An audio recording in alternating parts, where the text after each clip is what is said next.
So buying a house can sound very intimidating at first, and especially if you've never done it before. In this video, I'm going to talk about the top 5 mistakes to avoid when you're buying a house. These are actual mistakes that I see buyers make and how you can avoid them. Everybody has that dream home in mind when they start house shopping, that beautiful backyard, the big kitchen, the perfect bathroom, everything about the house that you absolutely love. The reality is your first house is not likely going to be your dream house. Use this first house as a tool to start building equity, start growing your wealth. Later on, you can go and sell that house and use it for a larger house, a house that's closer to your dream home. A lot of times it takes people 2, 3, 4 houses before they really get to that dream home. Focus on finding a house that meets your needs and that is within your budget. Speaking of budget, mistake number 2 is not having one, not understanding your financial goals and not having a budget for this new house. So when you start house shopping, it's super important to have a budget so that way it can narrow down your search and you can understand what houses you can afford and what to stay away from. People go off of what a lender tells you that you can qualify for instead of understanding your own budget. Us as lenders, when we qualify you for a house, we're using your gross income. So before taxes, before your 401k contribution, before all of your insurance, all that kind of stuff. That's what we're using for your debt to income ratio is your gross income. It's an issue because we don't account for all those other expenses that you actually have in life. So this is why it's super important to understand your budget, know what you can afford monthly and stick to that. If the lender is telling you can qualify for $100,000 more than what you actually want to spend and is going to have a lot higher payment,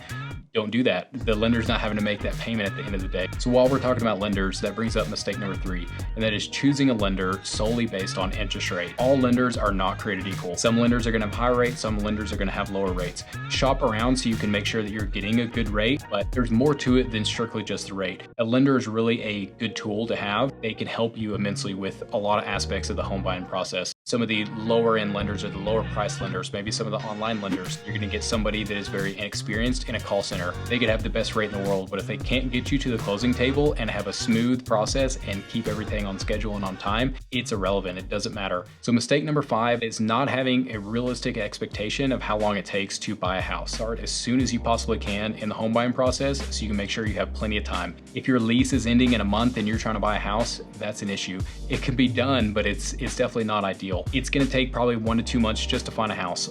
Once you go under contract, average turn time or average time to close on a house is usually about 30 to 45 days. So putting those in total, let's just plan for the worst case. I would start, 3 months before your lease is up or 3 months before you guys really need to be into a new house. And mistake number 5 is trying to time the market. This is another one that I see happen all the time. People think they know where interest rates are headed, or they know for sure that home prices are gonna fall and they're gonna buy in a month whenever the whole market tanks and they can buy a foreclosure. Nobody's got a crystal ball. Nobody knows for sure where home prices are going. Nobody could have told us over the last 2 years what the prices of real estate would have done. After the pandemic, we saw a massive run up in prices. So everybody is assuming that we're gonna see a big crash or that there's gonna be a disaster in the real estate market, and they're hoping for that so they can go in, swoop in and buy a house at a great deal. Nobody can predict that. Nobody has an accurate idea of what's gonna happen in the market. It's also very location dependent. So if you're in one of these big cities like Miami, Phoenix, San Francisco, something like that, you see a lot of boom and bust cycles in those markets. If you're in a more stabilized place, like I'm here in Lubbock, Texas, everything stays pretty consistent and steady, and that's due to our good economics and the drivers of the city and what keeps the city growing. There's not a lot of boom and bust industries that are here. Don't try and time the market. Plan around your needs and your family. You can't predict exactly when the perfect time is to buy that house. Focus on finding a house that fits your needs and that is within your budget. So now that you know these 5 mistakes, you can avoid them. If you know of any other tips or you can think of anything else that can help the next generation of folks trying to buy a house, drop them down in the comments. If you have any questions, feel free to reach out.